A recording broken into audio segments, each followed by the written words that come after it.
Përfundimi i moratoriumit 10 vjeçar të ndalimit të gjuetisë është shoqëruar me miratimin e ligjit të ri për gjuetin, i cili ka përcaktuar në mënyrë të detajuar të gjitha proceset që lidhen me ushtrimin e saj. Përgjegjësi i administratës së zonës së mbrojtur për Qarkun Shkodër, Agim Darda ka sqaruar në detaje këtë proces. Përfundoi moratoriumi 10 vjeçar i gjuetisë në Republikën e Shqipërisë dhe së fundi është miratuar ligji mbi gjuetin. Por kjo nuk do të thotë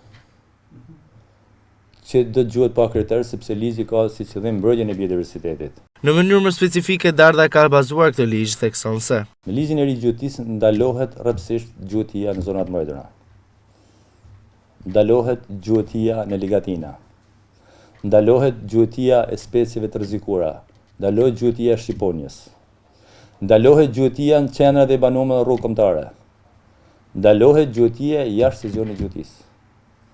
Pra, ligji rregullon mënyrën dhe formën se si do të jenë gjuetia në vazhdimsi. Për kontrollin e zbatimit të këtij ligji veprojnë strukturat e policisë së rendit, si dhe institucionet përgjegjëse për zonat e mbrojtura.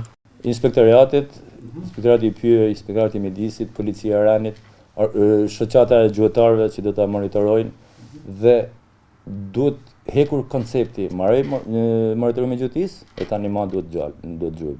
Çdo gjë do të bëhet sipas rregullave dhe ligjeve në fuqi.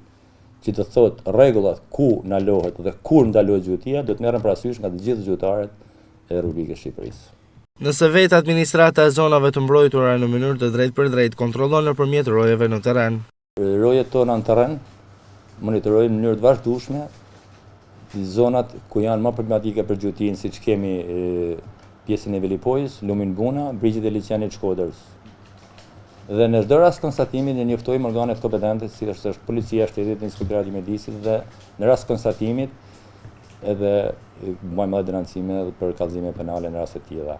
Dhe mos harrojmë një fakt tjetër, sepse gjoba për një gjueti të ndaluar në zonë të ndaluar dhe në specie të ndaluar është rreth 500.000 hektarë. Zona e mbrojtur në territorin e Qarkut të Shkodrës arrin në 104.000 hektarë që shtrihen nga brigjet e Velipojës të Lumit Buna në ekosistemin e liçenit të Shkodrës, Dugagjin, Puke deri në Vërmosh. I gjithë ky territori nështrohet ligjit të ri për gjuetin.